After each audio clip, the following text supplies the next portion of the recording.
เพลินชวนเชิญให้ทำเป็นทานฟังเอาไว้สดใสอุ่นใจเบิกบานพุทธธรรมตำนานของพุทธของพุทธองค์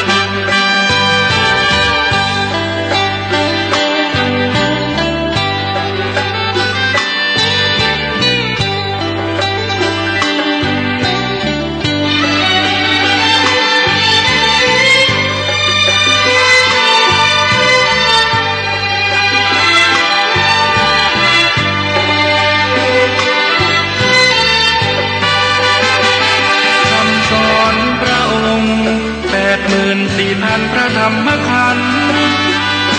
ได้ทรงสร้างสรรค์เตือนใจไว้ทุกเวลาอย่าหลงมัวเมาจิตเฝ้าแต่ปรารถนารูปเวทนาสัญญาสังขารวิญญาณเห็นชัดพุทธคุณเหมือนบุญที่มาชวนเชิญสาระพาเพลินชวนเชิญให้ทำเป็นทานฟังเอาไว้สดใสอุ่นใจเบิกบานพุทธธรรมตำนานของพุทธนำพุทธชน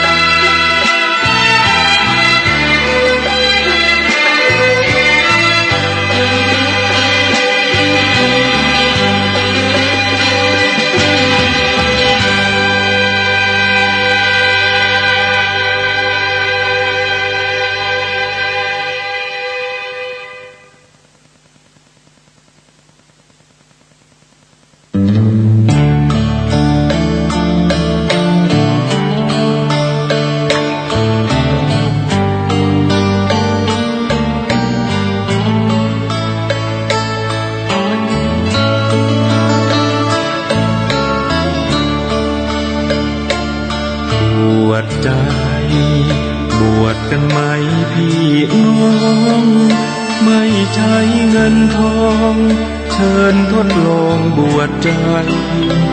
ถือเอาศีลเช่นเป็นผ้ารองห่มกายสลัดความร้ายแทนผมบนเกศาหยุดกังสตินำก่อบุญปัญญาเจือจุน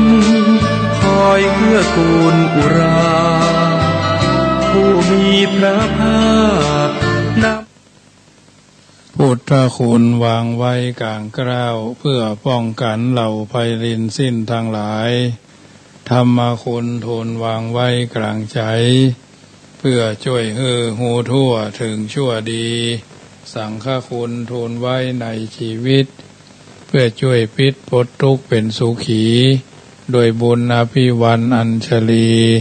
สวัสดีโดยการนิรันดร์เทิน10 นิ้วกราบแนบไทยไหว้สาปารมีธรรมในครูบาอาจารย์พระมหาเถรานุเถระท่านเจ้าคณะพระสังฆาธิการทุกรูปทุกตนขอความสุขความสวัสดีในธรรมะแห่งองค์สมเด็จพระสัมมาสัมพุทธเจ้าจงมีแก่บรรดาสาธุชนท่านผู้ฟังทุกท่านที่มีโอกาสเปิดเครื่องรับฟังรายการเสียงธรรมก่อนรับตาตั้งสถานีวิทยุเพื่อการศึกษาพระพุทธศาสนาและวัฒนธรรม FM ความถี่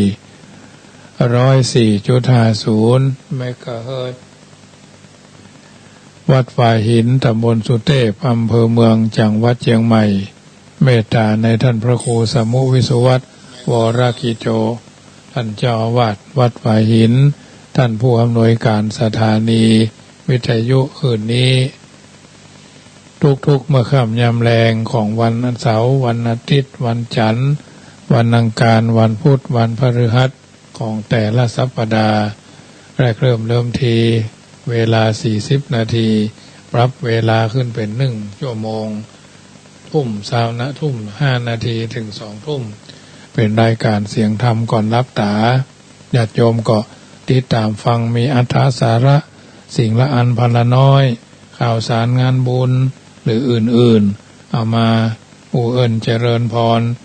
จาทักทายเจรจาปราศัยกับบรรดาญาติโยมที่อยู่ทางบ้านฟังกันไปทำกับข้าวกันไปกินน้ำกินข้าวน้ำข้าวแรงกันไปก็ได้ใจหูฟังโยมพ่ออุ้ยแม่อุ้ยพ่อหลวงแม่หลวงปู่ย่าตายายบางท่านก็อยู่ในช่วงแห่งการที่ว่าเพิ่นติดเตียงเนาะเป็นคนไข้ติดเตียงพ่องอันยังพ่องก็เป็นช่วงแรกก็6:50 นาทีถึง7:00 นทุ่มถึงทุ่มเนาะแล้วก็ช่วงที่2 5:00 นาทีถึง2 ทุ่มและช่วงที่ทุ่มเกิงถึง2 ทุ่มก็ลิงก์ของวิทยุเต็มร้อยเรดิโอเมืองละปูนวิทยุนาบุญเรดิโอยอดคนยองละปูน 102.25 นี่บ้านโฮงเพิ่นก็จะรับลิงก์สัญญาณเฮาก็บ่ได้ต้นรายการเนาะญาติโยมก็ฟังกันเริ่มตั้งแต่ไหนก็ฟังกันไปเนอะอาจารย์นิรมนเนาะสมพที่เพิ่นเป็นเจ้าของสถานีถวายเวลาธรรมภาพได้นำเอาธรรมะอันเป็นคำสอนมาเอิ้นเจริญพรให้ญาติโยมได้ฟังต่อไปก็เมื่อแรงจะมีวิทยุชุมชนคนเมืองลี้เนาะ 103.75 103.75 ชุมชนคนเมืองลี้ก็จะรับรายการวิทยุลิงก์แถมสถานีหนึ่งจะไปทางแม่พริกไปทางเมืองเถินเพิ่นได้ฟังกันพี่น้องชุมชนคนเมืองลี้จะวะเพิ่นก็จะได้ยินอันนี้อันพี่น้องทางเมืองลี้บางท่านเพิ่นก็ฟังทางเฟซทางไลน์อยู่แล้วขออนุโมทนาเนอะอาตมาภาพก็ทำหน้าที่พระเผยแผ่ถ้าเป็นนักทางชาวบ้านเพิ่นว่านักเผยแผ่อิสระเนาะในนามของคณะสงฆ์หน่วยอบรมประชาชนประจำตำบลมะกอกนะในนามของคณะสงฆ์หน่วยอบรมประชาชนประจำตำบลมะกอกก็บ่ได้เงินดาวอย่างแต่ว่ามีใจที่จะทำเนาะมีใจที่จะทำมีใจที่จะคิดมีใจที่จะประพฤติปฏิบัติสิ่งต่างๆเหล่านี้คือมันเป็นมังกละพระเจ้าพระสงฆ์ก็ต้องทำหน้าที่ของพระเจ้าพระสงฆ์ที่ทำแล้วเป็นที่สบายอกสบายใจของญาติโยมสาธุชนน้ำธรรมคำสอน 84,000 พระธรรมขันธ์เนี่ยเราก็สามารถที่จะรังสรรค์เลือกสรรเอาสิ่งที่ดีที่งามที่เป็นมังคละกับตัวตนเราเป็นลำดับไปเพราะฉะนั้น 84,000 พระธรรมขันธ์นี่เราสามารถรังสรรค์เอาสิ่งที่ดีที่เป็นมงคลกับตัวกับตนเรามาปรับใจในการดำเนินชีวิตวันนี้เป็นวันเสาร์ที่22เนาะญาติโยมสาธุชนอาจจะทำการทำงานทำหน้าที่ของแต่ละท่านแต่ละคนเป็นระยะอยู่แล้วงานบางอย่างเราก็ต้องใจปากเนาะเพิ่นบอกว่าฮือเปิ้นฮักยากนักจักหวังฮือเปิ้นจังกำเดียวก็ได้กำกำจ่าจ้างปลาร้อนไหมหรือฮ้อนไหมหยังออกไปฮือกึดนับนับจ๋าออกไปตะพึดตะพือจักคึดตกหั่นตัวเองกำจักย้อนค้อนมาเต็กเต็งหากปะนักเลงเก่งกำปั้นน้ำเป็นตัวไข้หัวเหิดสู้จ้างมีสัตถลูรอบทิศเหมือนอยู่ตัดกลางรอบข้างงูพิษชีวิตอาจสั้นเนินนายกำคนนี้บางเตื้อถึงตายไปบ้านน้ำลายจ้างอายเพิ่นได้จ้างอายเพิ่นได้วาจาของเฮามีพิษเพราะในจิตของเฮามีวาจาของเฮามีภัยเพราะในตัวหรือในใจของเฮามีพิษวาจาบ่ศักดิ์สิทธิ์เพราะบ่กึดก่อนออกไปวาจามีพิษชีวิตจักสั้นวาจาคำขันชีวิตสุขีวาจาไพเราะชีวิตจักดีวาจาบดีชีวิตนี้หมดกันนะหมดกันเพราะฉะนั้นญาติโยมสาธุชนท่านผู้ฟังทั้งหลายสัจธรรมคำสอนอันเป็น น้ำธรรมคำสอนส่วนหนึ่งนำมาอุเอิญเจริญพรบรรดาญาติโยมที่อยู่ทางบ้านฟังกันไปเนาะเป็นอาหารใจเพราะฉะนั้นสิ่งละอันพละน้อยที่อาตมาภาพได้นำมาอุเอิญเจริญพรก็ญาติโยมก็ตั้งอกตั้งใจเอาไปพิจารณาในการปรับใจต่อสู้ฟันฝ่าอุปสรรคขวากหนามโดยประกาศละทั้งปวงทั้งนี้ทั้งนั้นถือว่าเราอยู่ในสังคมแห่งการอยู่ร่วมเนาะร่วมด้วยช่วยกันอยู่กันอย่างพี่ดีกันอย่างน้องปรองดองกันเหมือนญาติชาติประเทศเราก็จะเจริญพระพุทธศาสนาเราก็จะรุ่งเรืองญาติโยมสาธุชนท่านผู้ฟังทั้งหลายคนเราอยู่ในสังคมแห่งการอยู่ร่วมเราจะต้องมีการทำหน้าที่คือการงานก็คือหน้าที่มันมีคำที่เพิ่นบอกว่าความขี้ค้านกับความมานะภาคเพียรเนาะความขี้ค้านกับความหมั่นไว้เนาะคนเฮาย่อมมีการที่จะต้องทำงานด้วยกันทุกคนมาเลือกว่าชั้นไหนวัยใดการงานที่ทำนั้นก็สูงก็มีต่ำก็มียากก็มีง่ายก็มีสบายก็มีหยาบก็มีละเอียดก็มีตามชนิดของงานและตามหน้าที่เช่นเป็นละอ่อนก็ต้องทำงานในหน้าที่ของละอ่อนก็คือเรียนหนังสือเป็นผู้วัยเป็นวัยรุ่นก็ทำหน้าที่ของความเป็นวัยรุ่นก็คือทำเนี่ยการไปโดยทำงานเรียนหนังสือไปโดยเนี่ยการไปโดยเป็นผู้ใหญ่ก็ต้องทำงานในหน้าที่ของผู้ใหญ่ไม่ใช่ผู้ใหญ่บ้านนะผู้ใหญ่ก็คือใหญ่จากความเป็นผู้รับมีความรับผิดชอบนะเป็นผู้มีฐานะอย่างใดก็ต้องทำงานในหน้าที่อันสมควรแก่ฐานะอย่างนั้นและการงานนั้นไม่ใช่มาหาคนเสมอแต่คนควรจะไปหางานเองคือต้องกึศหรือคิดต้องทำต้องประกอบการงานจึงจะเกิดขึ้นเมื่อคนทำงานย่อมจะได้รับผลของงานมีเครื่องอุปโภคบริโภคมีเงินมีทองมีทรัพย์สมบัติมีเงินมีทองมีทรัพย์สมบัติตลอดถึงมีใจสงบก็เพราะเหตุเนี้ยคนเฮาเกิดมาจึงต้องทำงานบ่อย่างใดก็อย่างหนึ่งเพื่อจะครองชีพเพื่ออยู่โดยสะดวกแต่บางคนที่บ่ชอบทำงานคอยแต่จะให้งานมาหาเองถึงกับจมหรือบ่นว่าโอ้มีงานทำเนี่ยมีงานทำหรอกอย่างอันอย่างอี้น่ะมีงานทำในทางพระพุทธศาสนาถือว่าเพราะขาดอุทานะคือความลุกขึ้นประกอบการงานที่เป็นเช่นนี้ก็เพราะว่ามักจะอ้างเหตุภายนอกมาเป็นข้อแก้ตัวอันเป็นเรื่องของคนขี้ข้านเรื่องของคนขี้ข้านนั่นน่ะท่านเรียกว่ากุสีตะวัตถุกุสีตะวัตถุเรื่องนะกุสีตะนี่ก็คือคนขี้ข้านวัตถุนี่ก็คือเรื่องมีอยู่8อย่างด้วยกันพระพุทธภาษิตนี้ตัดไว้ในอัฏฐกนิบาตอังคุตรนิกายซึ่งมีใจความโดยย่อว่า1เมื่อจะทำงาน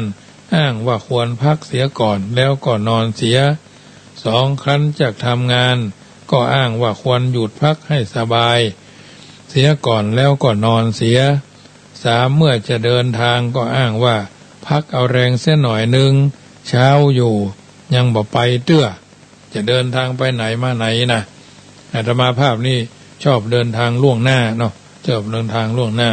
อย่างวันพรุ่งนี้จะเดินทางไป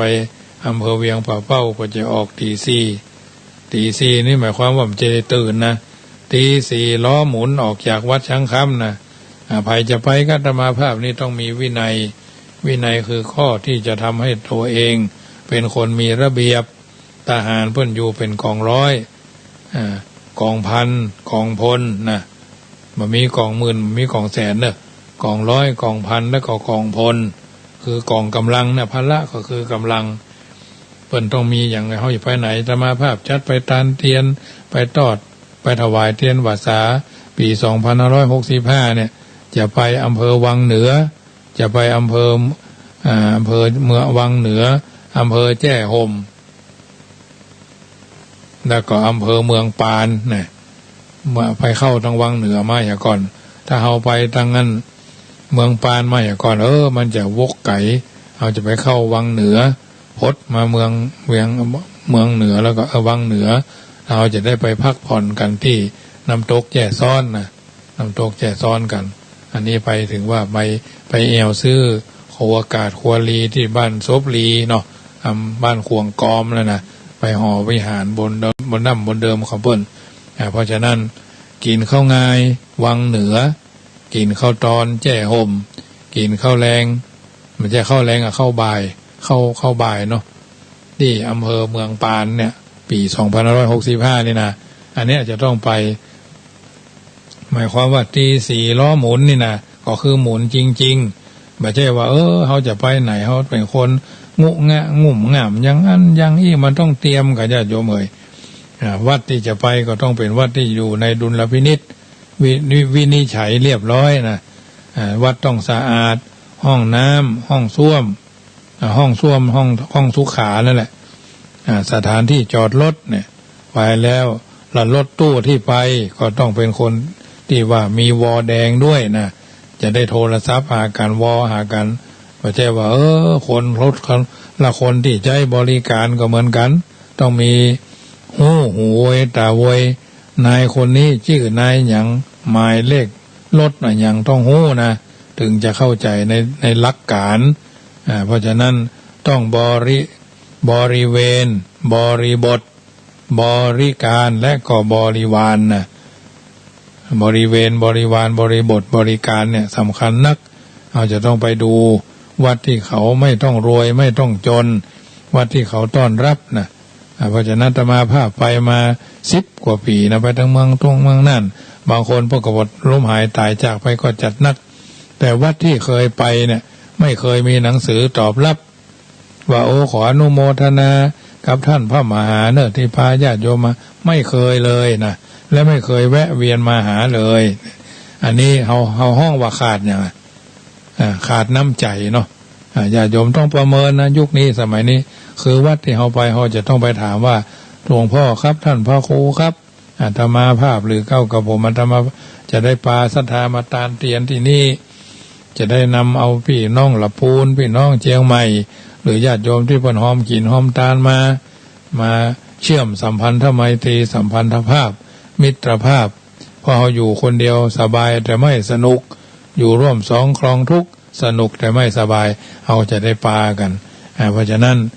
วัดที่เขาจะไปเนี่ยเตียนวัดสานี่หลอดไฟก็วัดละ9 ชุดก็ทำมาอย่างปีแล้วก็ไปเมืองรองแล้วก็แห่ม2 อำเภอเนาะอำเภอเถินเนาะวังชิ้นเนาะ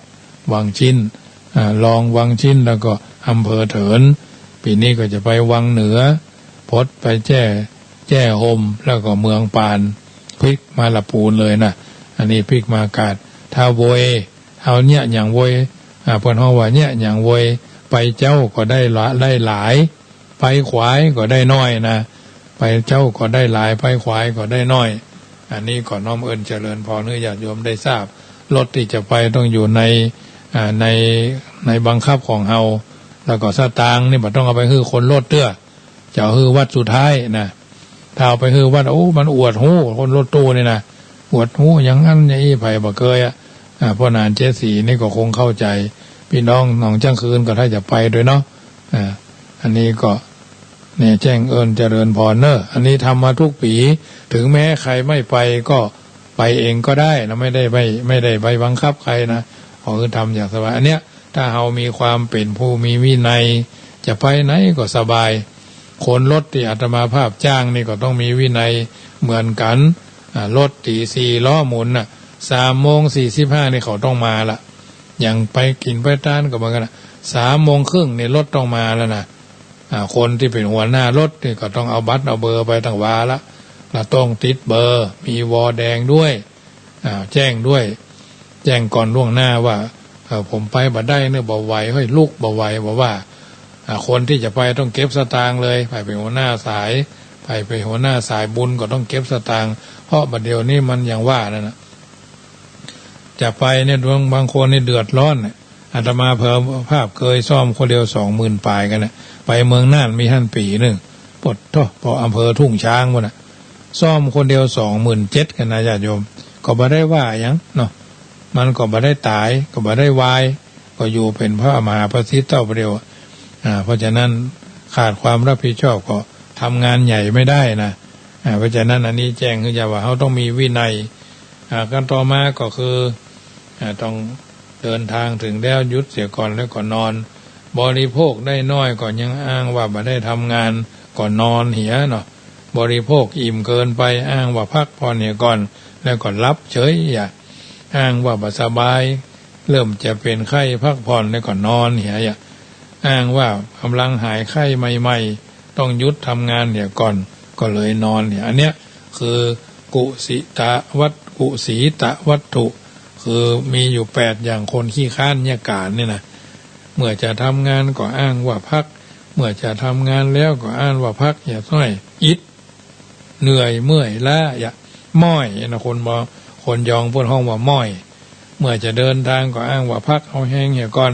คันเดินทางแล้วโอ้หยุดพักไปแล้วโอ้เดี๋ยวไก่ละอย่าเมื่อบริโภคได้น้อยก็อ้างว่าบ่ทำงานเรื่อยนะเมื่อบริโภคอิ่มเกินไปก็โอ้ยสีจะไข้รับเอาให้สักน้อยอย่าอ้างว่าบ่สบายเริ่มต้นก็เป็นไข้ก็พักเหี่ยอย่าต่อมาก็กำลังหายไข้ใหม่ๆหยุดพักอย่าก่อนเป็นอันนี้คือลำดาคนขี้ค้านไว้เนาะลำพังความคิดอย่างเดียวเนี่ยจะเกิดขึ้นอย่างใดญาติโยมมันต้องบ่ได้เนาะเพราะฉะนั้นด้วยลำพังความคิดอย่างเดียวแต่จะเกิดขึ้นได้ก็เพราะว่าการกระทำโดยดังคติในทางพุทธศาสนาเพิ่นบอกว่าโภคทรัพย์ต่างหลายของไม่ยิงพอใจหาสำเร็จด้วยการนึกเอาไม่โดยเหตุนี้คนขี้ค้านจึงมีความคิดเฉื่อยชาเพราะถูกอกุศลวิตกทวงหื้อจมอยู่เหมือนใบหินทวงน้ำเหมือนมัดใบหินทวงของที่มันเบาเนาะที่ของคนเฒ่าแต่ก่อนเพิ่นเอาทวงตอก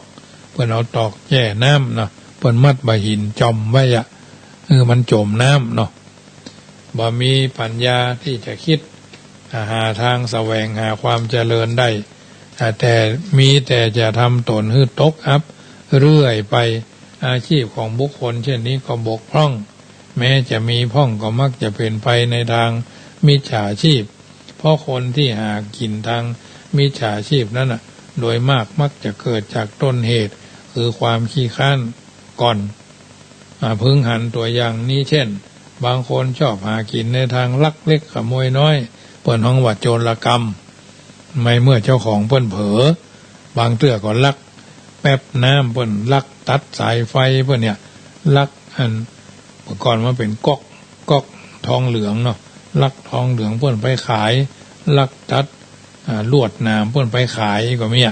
ก็เพราะว่าขี้ข้านทำงานมันง่ายดีลักปูลักปลาเปิ้นเนี่ยลักไก่นี่ลักงัวลักควายมันก็มีอันนี้เปิ้นห้องว่าโจรกรรมและหันว่าเป็นโจรดีกว่าหากินได้ง่ายได้คล่องหรือลักลดเปิ้นพ้องเนี่ยบางคนก็ชอบเล่นการพนันเพราะเบื่อหน่ายต่อการเก็บเล็กผสมน้อยสู้เล่นการพนันบ่ได้เป็นปึกอีหรอโจกเหมาะเคาะดีจะได้มั่งมีทันอกทันใจเพราะฉะนั้นความขี้ข้านจึงเป็นทางแห่งทุจริตมิจฉาชีพ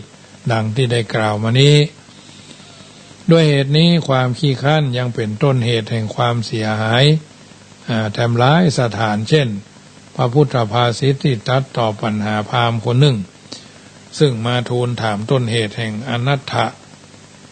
ความเพิ่นมีเอาไว้ว่าดูก่อนพราหมณ์ความเป็นคนนอนลูกขวายเนี่ยเป็นคนขี้ข้านเนี่ยการทำงานเนี่ยความเป็นคนขี้เศร้าเนี่ยเดินทางไกลคนเดียวคนชอบชู้สู่สาว6ประเภทเนี่ยท่านจงลองเสวนาเตะอนัตถะคือความเสื่อมประโยชน์หรือความชิบหายจักมีแก่ท่านพุทธภาษิตข้อนี้ทรงยกเอาความขี้ข้านว่าเป็นต้นเหตุแห่งอนัตถะข้อหนึ่งและตรัสไว้ในปาราภวสูตรสุตกะอสุตนิบาตขุททกนิกายเป็นบุคลาธิสถานว่าคนใดมักนอนมักคุยไม่ลุกขึ้นประกอบการงานเป็นคนเกลียดค้านมีความมุทะรุ ข้อนั้นเป็นปากทางแห่งความชิบหายพุทธภาษิตข้อนี้ก็เป็นอันแสดงว่า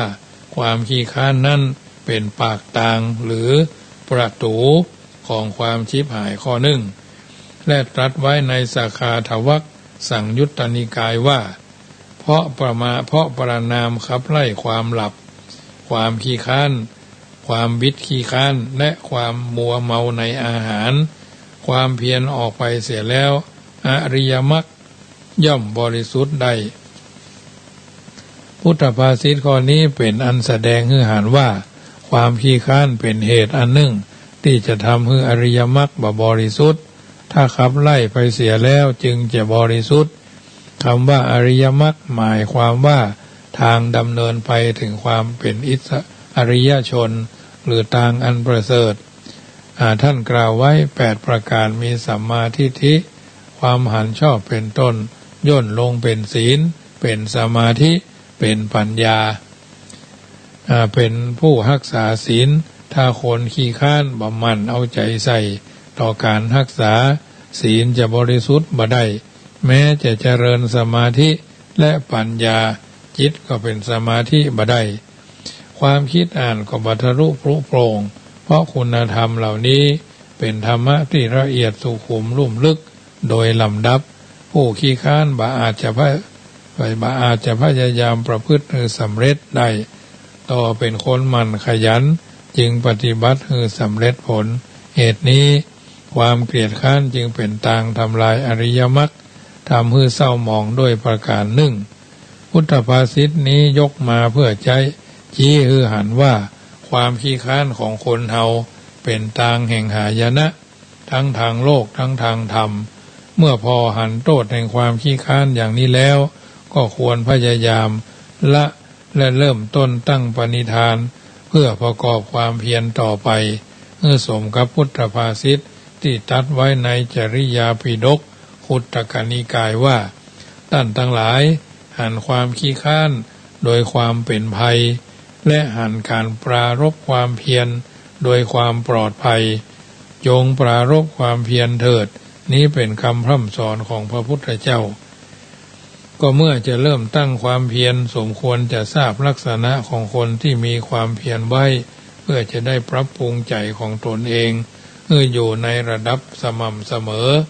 บ่ถอยหลังเข้าหาความขี้ข้านแถมลักษณะของคนที่มีความเพียรนั่นก็ตรงกันข้ามกับลักษณะของคนขี้ข้านดังกล่าวมาแต่เมื่อจะสรุปกล่าวก็อยู่ในหลัก3ประการ1อนิคิตทุรตาความเป็นผู้ประทอดทิ้งธุรกิจคือรีบทำธุรกิจที่กะไว้ว่าจะทำ2อนิมพิตาความเป็นผู้เบื่องานคืองานที่มาถึงต้องรีบทำบัจจักชาอสังขรตาความบพัดเพี้ยนวันเวลาคือรีบกระตือรือร้นทำงานตามการตามเวลาบพัดวันประกันพรุ่งอธิบายเอาไว้ว่าคนมีธุรกิจที่จะต้องทำตามหน้าที่และตามวัยแห่งภัยแห่งมันดังที่ได้กล่าวมาแล้วข้างต้นเช่นเป็นละอ่อนก็เล่าเรียนศึกษาอบรมบ่มนิสัยเป็นคนว่านอนสอนง่ายเป็นคนบ่มือแข็งแข้งแข็งขาแข็งปากแข็งเนาะเมื่อนำเอาวิชามาเป็นหลักเพิ่นห้องว่าคุณวุฒิเป็นหลักทรัพย์ประกันชีวิตในภายภาคหน้าและเพื่อที่จะซื้อความสุขในวัยต่อไปเพราะการทำเรียนวิชาความรู้เพิ่นห้องว่าคุณวุฒินั่นเป็นบ่อเกิดแห่งความฉลาดความฉลาดแต่จะไปฉลาดอย่างเดียวต้องเฉลียวด้วยฉลาดแต่ขาดเฉลียวมีทั้งความฉลาดมีทั้งความเฉลียวก็ทำให้เจริญก้าวหน้าฉลาดอย่างเดียวก็คือซื่อจนเซ่อเป็นเหตุที่มีความสามารถน้อยอยู่คนเดียวคนเก่งอย่าไปเป็นเลยให้เป็นคนดีแล้วก็คนดังอย่าไปเป็นเลยให้เป็นคนดีก็พอลูกที่ดีก็คือลูกแก้วพ่อแม่ที่ดีก็พ่อแก้วแม่แก้วอาจารย์แก้วเจ้านายแก้วเป็นแก้วเหมือนกันหมดแก้วในที่นี้ก็คือ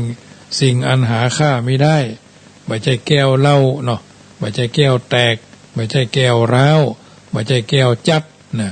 อันนี้ก็คือแก้วมณีอันมีค่านะแก้วมันอยู่บนหัวแหวนมีค่าหาค่าไม่ได้เนี่ยเป็นเหตุที่มีอย่าไปสอนลูกคือเป็นคนเก่งอย่าไปสอนลูกคือเป็นคนดังคือสอนลูกคือเป็นคนดีก็พอโอ้ร้านก๋วยเตี๋ยวร้านนั้นร้านคุณโยมเรือนแก้วแย้มแก้วบนขายก๋วยเตี๋ยวจัดลำยังได้ไปฉันซะเตื้อยเนาะอยู่ทางแม่เฮียเนาะอันนี้ก็ยังไม่ได้ไปขึ้นจะฮอดไปพม่าเนาะพม่าเขตทิศต่อตาสองยางเอาท่านมหาพิษณุไปละไว้รุ่นเดือดร้อนกันตึงเมืองเนาะซ้อหากันวุ่นอู้กันผู้เรื่องสักคนเพราะฉะนั้นอันนี้ก็เป็นส่วนหนึ่งนำมาอู้เอิญเจริญพรยินดีเจริญพรต้อนรับพี่น้องศรัทธาที่ฟังวิทยุ FM 99เต็มร้อยเรดิโอในเมืองละปูนเนอะที่กำลังฮับลิงก์สัญญาณเข้ามาสักจำล่ำเนาะวิทยุนาบุญเรดิโอ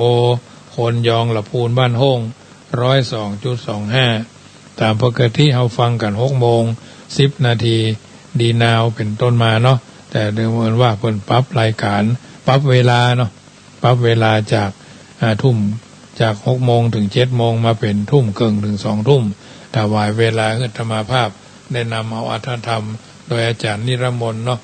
เพิ่นเป็นเจ้าของสถานีและก็ผู้อำนวยการโดยนาบุญเรดิโอกับเต็มร้อยเรดิโอ99กับ102.25เพราะฉะนั้นญาติโยมสาธุชนท่านผู้ฟังทั้งหลายอันนี้เป็นน้ำธรรมคำสอนนำมาอู้เอิญเจริญพรต้องรีบทำการทำงานทำมันอย่างต้องรีบทำทันทีทำทันทีเนาะต้องรีบลงมือทำทันทีและทำไปโดยลำดับบ่ฮืองานนั้นข้างเอาใจเนี่ยอย่างอย่าเอาเป็นเจ้าอาวาสเอาเป็นหัวหน้าเอาเป็นพ่อบ้านเอาเป็นแม่บ้านเอาเป็นคุณครูเอาเป็นหมอเอาเป็นแพทย์เอาเป็นพยาบาลเอาเป็นแม่บ้านของพ่อบ้านพ่อบ้านพยาการมาก็ทักทายกันจะเนี่ยอย่างกินเนี่ยอย่างสู้พ่อแม่มาไล่ครอบครัวเลี้ยงลูกคือเป็นเจ้าเป็นนายลูกเจ้าลูกเราตุกกุมเท่าเต้าตายเนาะเลี้ยงลูกคือเป็นขี้ข้าพ่อแม่สุขสำราญบานใจกุมเท่าเต้าตายเหมือนกันยุคปัจจุบันนี้ต้องสอนให้เขาหู้ตุกจะไปให้เขาหู้สุขบางคนนี่โอ้ยสิบหายบ่น้อยนะอันเรื่องของคนขี้ค้านในย้อนหลังไปคำหนึ่งสมัยหนึ่งท่านอาจารย์พระมหาทรัพย์นรินทร์โทสมัยเพิ่นเป็นพระมหาทรัพย์นรินทร์โทเนาะเพิ่นจัดรายการที่สถานีวิทยุทหารอากาศรายการประทีปทองประทีปธรรมมีศรัทธาพี่น้องบ้านอำเภอแม่ทาเนาะอำเภอแม่ทาท่านหนึ่งบอกว่าอำเภอบ้านไหนเนาะเอาบอกฮู้ที่แน่ชัดท่านอาจารย์พระมหาทรัพย์นรินทร์โทเพิ่นก็จัดรายการไปเรื่อยๆมีโยมคนหนึ่งเขียนจดหมายไปถามว่าโอ้บ้านคนอื่นเพิ่นร่ำรวยมั่งมนทุนเต้ามั่งมีสีสุขร่ำรวยเงินทองเงินกำแก้วมีรถมีลามียานพาหนะกิจการก็ดีผมจะเนี่ยจะได้จะฮือทัดเทียมเพิ่นแต่ผมมันมีข้อเสียอยู่อย่างหนึ่งข้อเสียเนี่ยถึงถ้าจะแก้หายจะถามท่านอาจารย์มหาทรัพย์ว่าจะพอจะแก้ไขได้อยู่ได้จะได้พ่องจ้าเอาก็เลยว่าญาติโยมเฮ้ยมีคุณโยมกอจากอำเภอแม่ทาเพิ่นทาเขียนจดหมายมาถามอาตมาว่าคนอื่นเพิ่นมั่งมูลตุนเต้าหิก็มาหาก็ได้หิพันมาหามาก็ได้เป็นมีเงินกองก่อมีเงินมีคำมีสถานะการกิจการดังเพิ่นก็ดีขึ้นแต่คนนี้คนบอกว่าเพิ่นเป็นคนขี้ค้านเนาะผมนี่มันเป็นคนขี้ค้านเอาใจเนี่ยจะได้ดีท่านอาจารย์พระมหาทรัพย์ก็ปัญหานี้เป็นปัญหาที่อาจารย์ที่อาตมาภาพสามารถตอบได้ถ้าว่าคนขี้ค้านเนี่ยมันเป็นงานมันอู้เปิ้นอู้แหงไปหน่อยเนาะจะว่าแหงก็คงแหงมันเป็นปัญหาของคนง่าวไว้เด้อเนาะคือคนง่าวแล้วมันถึงขี้ค้านปัญหาแค่นี้ถ้าแก้บ่ได้ท่านมหาทรัพย์เป็นคนผงผางเนาะเป็นคนอู้ตรง เพราะว่าตรงประเด็นคมชัดลึกนะตรงประเด็นคมชัดลึกว่ามันเป็นปัญหาของคนง่าวคนคุณจะต้องแก้ปัญหาของคุณคนเดียวเพราะต่อสถานีวิทยุทหารอากาศตอนนั้นให้ยุติการออกรายการแหมบ่เมินญาติโยมเพิ่นก็ท้วงติงไปว่าเพิ่นบ่ฮือใจคำหยาบคายในการสื่อสารวิทยุเนาะอันนี้ญาติโยมสาธุชนก็นำมาเอื้อนเกี่ยวกับคนขี้ค้านนะอาการทำงานในญาติโยมไผถึงบ่ขี้ไผถึงบ่มั่นโดยจิตให้สำนึกสักคนต้องขยันเนาะชัดในการที่จะทำงานคนขี้ค้านมันถึงบัดเนี้ยการมันถึงบ่ไปทางหน้าอ้างหันอ้างนี่อ้างเจ้าอ้างขวายอ้างบ่ายอ้างค่ำฝนตกก็บ่ทำแดดออกก็บ่ทำเนี่ยมันถึงไปทางหน้านะญาติโยมเอ้ยขี้เกียจเป็นตัวเป็นขนนะกะเหมือนเพลงสมัยอาจารย์ท่านนั้นอาจารย์พยอมเนาะที่เพิ่นโฆษณาขี้เกียจจนตัวเป็นขนนะความลำบากยากจนนะอย่างตัวอย่างก็มีคือเอาหันเอาหู้เนาะเพราะฉะนั้นความขี้ค้านสันดานเป็นเพิ่นว่าทำให้เป็นนิสัยทำนิสัย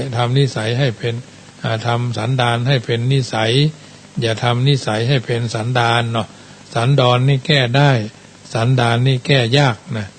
สันดอนนี่เอารถไปทุไปทางมันก็เรียบก็เพียงไปดอยเนาะเพิ่นว่าสันดอนแต่ความสันดานในคนเฮาเนี่ยมันถึงเพิ่นว่ามันถึงสันดานแจ้ในประมาณน่ะอย่างเพิ่นว่ากันนะกะกึ้มงึมดื่มในน้ำบัดไหลเจียวปืนนิสัยแจ้บะเลาะเพาะแพะนิสัยดีเนี่ยมันเป็นคำที่เพิ่นว่าเอาไว้นะก็นำมาเอิ้นเจริญพรคือบรรดาญาติโยมสาธุชนได้ยินได้ฟังแล้วก็นำไปเป็นนิทัศนะอุทาหรณ์เพราะฉะนั้นคนขี้ข้านกับคนมันถึงมีคู่กันมาเมินนะผู้ใดชอบทำกิจที่ควรทำเสียก่อนไว้ทำต่อภายหลังผู้นั้นย่อมคลาดจากตำแหน่งแห่งความสุขและต้องเดือดร้อนใจในภายหลังดังนี้เมื่อจัดงานบ่ข้างก็เป็นวัดสวัสดิมงคลดังพุทธภาษิตที่เฮาว่ากันก็ดีพระเจ้าพระสงฆ์สวดกันก็ดีที่ได้ยินกันว่าอานาคุราจะกัมมันตาตัมมังคารมุตตมังการงานทั้งหลายที่บ่ข้างเป็นมงคลสูงสุดและการงานนั้นเมื่อทำตามกำหนดและตามวันเวลาแล้วงานก็น้อยลงทิ้งไว้หลายวันจะทำให้คราวหนึ่งงานก็เหลือมืองานก็ล้นมือทับถมกันนักเข้าแล้วเป็นเหตุให้เบื่องานก่ายงานเนี่ยนักแตะนักว่านะจะอ้างนะเจ้านายก็สั่งแตะสั่งว่าบึดหนึ่งงานหนึ่งบึดหนึ่งงานหนึ่งแล้วก็มาพอเนี่ยเขาบอก2 วัน3 วันก็มาลูกน้องก็เหมือนกันเลขาก็เหมือนกันมันถึงมาใกล้ใครละใครขว้างไว้อย่างเนี้ยเพิ่นว่าเมื่องานข้างก็ทำให้เฮาชะล่าใจหรือสืบวันประกันพรุ่งเนาะจะทำให้มีถ้าเฮาบ่ข้างเนี่ยมันก็ทำให้เฮาเบาใจรีบทำเนาะทำให้มันมีมานะอดทนกระทำไปจนถึงที่สุดได้เพราะฉะนั้นการบ่ทอดทิ้งทุนละบ่อ้างหั่นอ้างนี่ว่าจะเป็นเจ้าอาวาสว่าจะเป็นเจ้าบ้านหรือหัวหน้าบ้านว่าจะเป็นพ่อหลวงกำนันว่าจะเป็นเจ้าคณะพระสังฆาธิการวัดบ้านหงเฮียนเนาะเอาเป็นเจ้าอาวาสก็ดีเอาเป็นเจ้าบ้านก็ดีอย่าไปฮื้อในด้านงานด้านนิติกรรมมีการอยู่เป็นหลักเป็นแหล่งมีบ้านหมู่บ้านก็มีโฉนดบ้านไผอยู่ในบ้านมีสำเนาทะเบียนบ้านบัตรประชาชนยิ่งช่วงนี้เพิ่นฮื้อฉีดยากันหรือยังครบกัน2 เข็ม3 เข็มหรือยังหรือบางคนบางท่านมีปัญหาในด้านสุขภาพเนี่ยต้องฮู้ต้องเข้าใจต้องโวยต้องเอาใจใส่กันเจ็บเป็นเย็นอุ่นอยู่กันก็ดูแลเอาใจใส่กันคนนั้นเป็นหยังคนนี้เป็นหยังเอกสารทางบ้านรายรับรายจ่ายเอกสารการเข้าการออกบัตรหมดอายุกาบ่หมดอายุกายต้องใส่ใจนี่เรื่องของนี่อะไรเพิ่นเฮาว่านิตินัยเนาะพฤตินัยนิตินัยก็คือกฎบัตรกฎหมายกฎกติกา อย่างเป็นเจ้าอาวาสก็เหมือนกันวัดเอาเป็นวัดสร้างเมื่อใดทำประวัติวัดไว้เนาะสำเนาทะเบียนวัดบัตรประชาชนลูกวัดเนี่ยเข้าออกนี่เราต้องทำไว้เวลาล้มหายตายจากส่วนมากเจ้าอาวาสแต่ละวัดเนี่ยบ่ค่อยจะทำประวัติตัวเก่าไว้คือบ่ได้เตรียมไว้นะเพราะเขายังหนุ่มยังแน่นอยู่ย่ำตายได้นะมันบ่แน่บางทีก็รับรวดก็ดีหนุ่มก็ตายเยอะ กลางคนก็ตายหลายถ้าคนสูงวัยก็ตายไม่ใช่น้อยเพราะฉะนั้นเราต้องทำเอาไว้เอามาจากไหนไปทางใดอย่างจะเนี้ยจะได้มีอันอย่างจะได้จะมอบอันอย่างมอบหมายอันอย่างคือไผเพิ่นถึงบอกว่าเตรียมตัวก่อนตายเตรียมกายก่อนแต่งเตรียมน้ำไว้ก่อนหน้าแล้งเตรียมแบ่งไว้ก่อนเดินทางสิ่งต่างๆเหล่านี้มันเป็นสิ่งจริงเนาะมันเป็นสัจธรรมความจริงเขาจะต้องตายเขาจะต้องพัดภาคเขาจะต้องเลิกลาจากการไปในวันใดก็วันหนึ่งก่อนที่เขาจะล้มหายตายจากพัดภาคจากการไปเขาก็ต้องทำแต่ละวันให้มันดีพอกันในแง่ดีสามัคคีจะยั่งยืนชีวิตจะราบรื่นเพราะมีพื้นการศึกษาดีเพราะฉะนั้นอย่ามองคนสูงเดี๋ยวเขาจะเกิดผมด้อย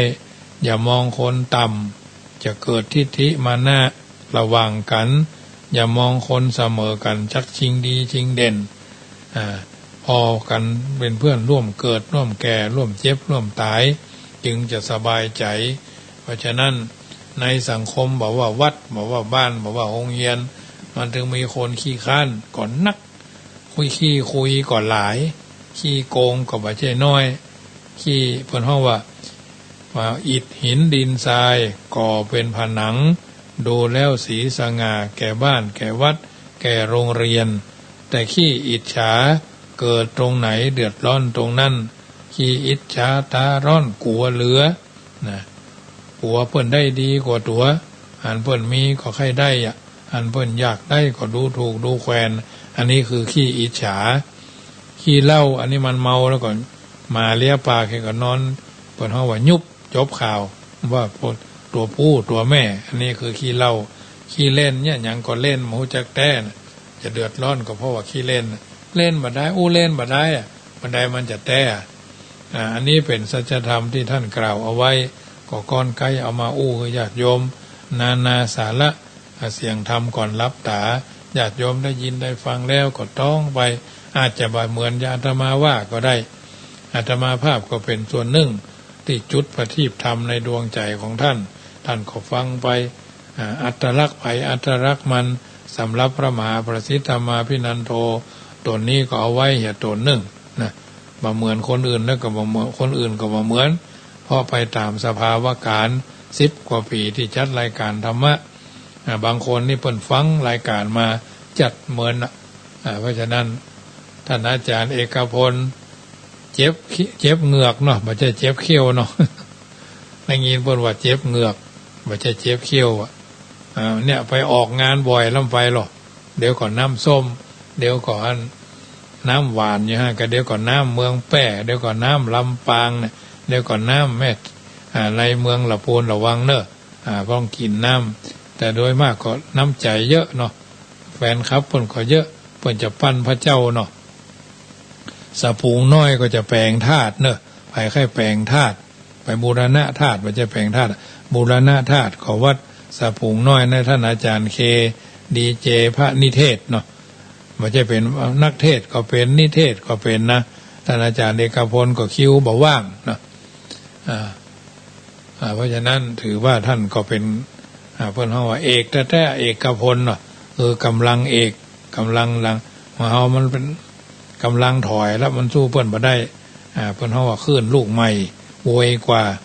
ไม่ใช่ว่ารถล้อลุดนะเพราะฉะนั้นก็เป็นกำลังใจเนอะบูรณะพระเจดีย์ชาวยองก็สะพุงน้อยร่วมเป็นเจ้าภาพบูรณะกุฏิสงฆ์โฮงนอนวัดจังกำก็วันที่13 เมษายนเนอะ13 เมษายนนี่ก็ทอดผ้าป่า 2,565 กองเนาะเพราะฉะนั้นก็เป็นกำลังใจปรริญญา3ใหม่เนอะว่าที่ปรริญญา3ถึงสะพุงน้อยถึงสะพุง ถึงอันพี่น้องพุ่นจำบอนเนาะดอนแก้วอันนี้เพิ่นก่อนจะสอบปรริญญา3ท่านน้อย2ตนนี้ถึงรักษาการถึง2ถึงสะพุงน้อยถึงท่านอาจารย์เอกพลเนาะจะไปรักษาการเมินหากมันจังออกนะเพราะฉะนั้นต้องขยันหน่อยคนอู้นี่ก็รักษาการปท9มาเป็นปีที่8แล้วนะปีนี้เป็นปีที่8อันนี้ก็ขอกำลังใจครับโทษท่านทุกคนเสาหิน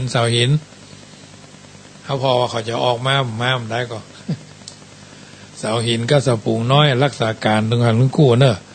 เพราะฉะนั้นเป็นกำลังใจเนอะส่วนพระป่าวัดจังกำนี่ก็วันที่13 เมษาเพราะว่ามันยังขาดแถมน้อยนึงจะบูรณะกุฏิสงฆ์ให้มันแล้วญาติโยมมีโอกาสเศษสตางค์ของท่านคนละ10คนละ20เนาะตั้งพระป่าไว้ 2,565 กองเงินกองละ200กองทองกองละ2กองเงินกองละ100กองทองกองละ200กองเพชรกองละ300เนาะก็น้อมเอิญเจริญพรเนอะเพราะฉะนั้นโดยทรัพย์ปัญญูคณะสงฆ์อำเภอป่าซางพวกก็เก็บหลังคาว่าเก็บวัดละ500เนาะก็ได้มีมติคณะสงฆ์อำเภอป่าซางตำบลมะกอกตำบลม่วงน้อยอำเภอป่าซางนี่มันมี9ตำบลเนาะตำบลละเท่านั้นตามวัดอันนี้พวกก็จะไปร่วมเลี้ยงกันพุ่นประมาณเดือนหน้าพุ่น7 กุมภาเนาะคณะสงฆ์อำเภอป่าซางคณะสงฆ์อำเภอบ้านที่คณะสงฆ์อำเภอเวียงหนองล่องร่วมกันถวายพระทหารเพลวันที่7 กุมภานี่สอบปรริญญา7ปรริญญา8ปรริญญา9วันสุดท้ายพอดีที่วัดสามพระยากรุงเทพ300 กว่าชีวิต400ไว้เด้อเนาะ400 กว่ารูปที่ดอยสัพพัญญูประกอบอบรมทุกปีมหาปรริญญาที่สอบเสร็จแล้วก็คงจะมาร่วมกันสมทบที่เพิ่นเป็นครูบาอาจารย์อันที่เพิ่นมีงานประจำก็ขออนุโมทนากับกัลยาณจิตน้ำใจพระเจ้าประสงค์ที่เพิ่นไปอบรมทุกเจ้าละปูนเขาก็ไปกันหลายขอให้มันได้กำลังกันหลายทางนี้ทางนั้นก็เป็นกำลังใจครับดูแลเอาใจใส่งานคณะสงฆ์วัดก็ดีโรงเรียนก็ดีช่วยกันเพราะฉะนั้นบุญกุศลจากญาติโยมอนุโมทนาครับสะพุงน้อยเนาะร่วมทำบุญปวารณาพระป่า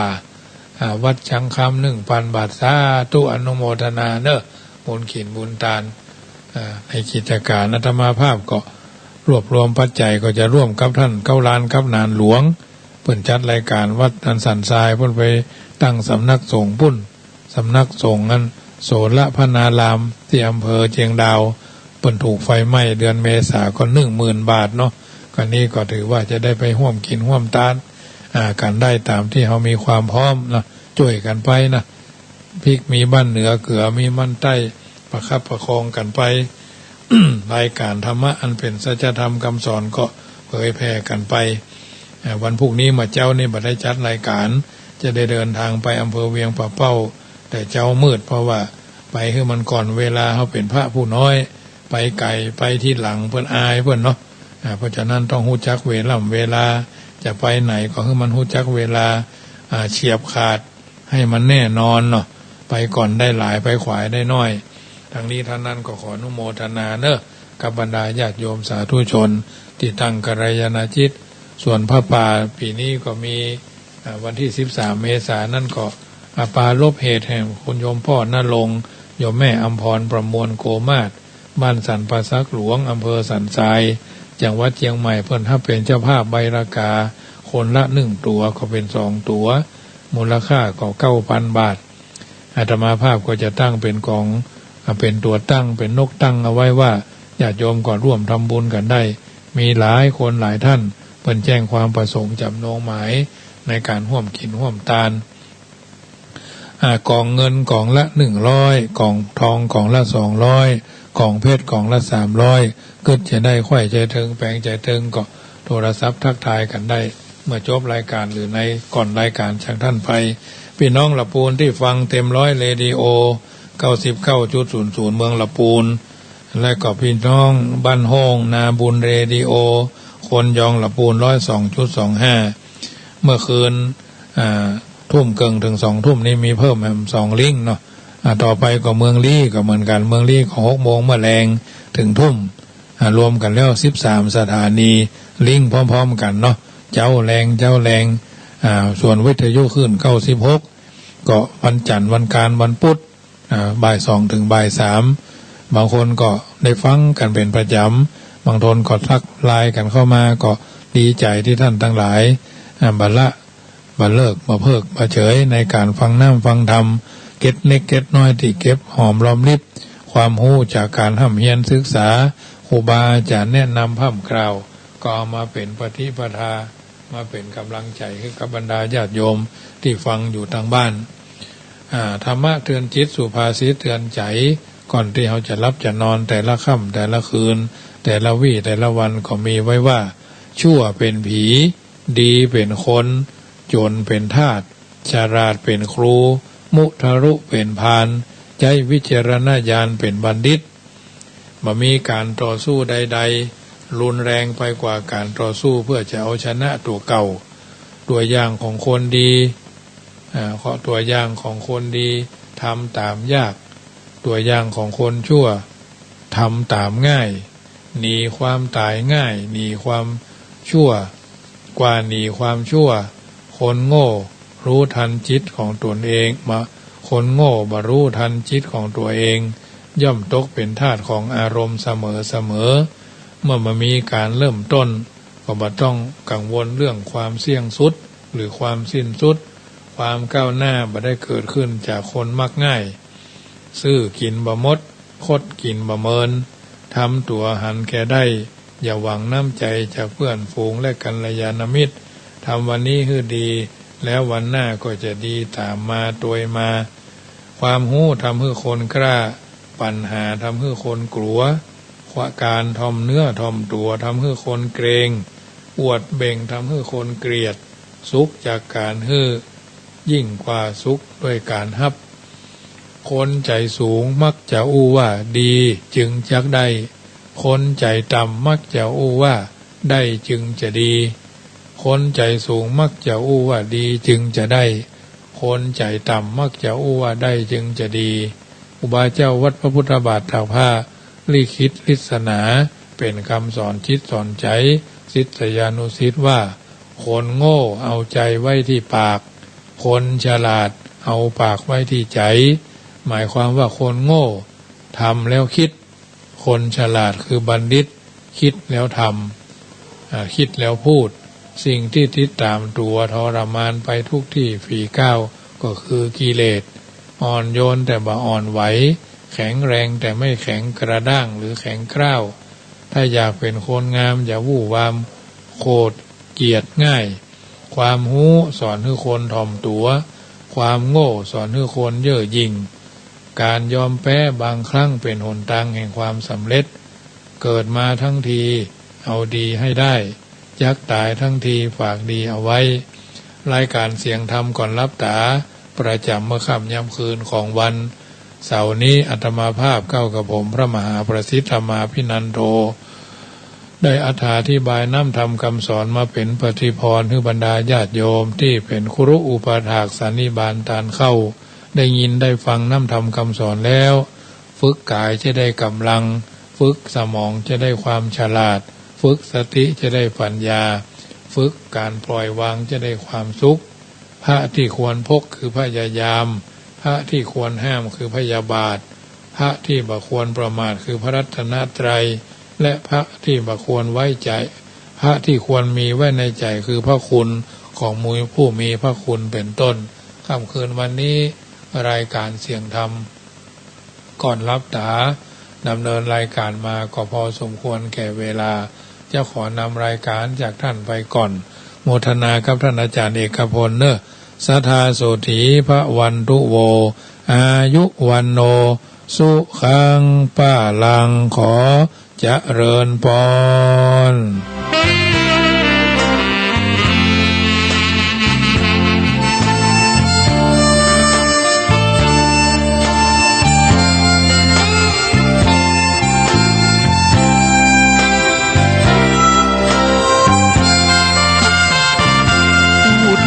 เรื่องมาก ดน้อยก็มีเรื่องน้อย ไม่พูดเพียงหน่อยก็พลอยไม่มีเรื่องใดคิดมากทุกข์มากคิดน้อยทุกข์น้อยจริงไหมร้ายดีแยกได้อย่า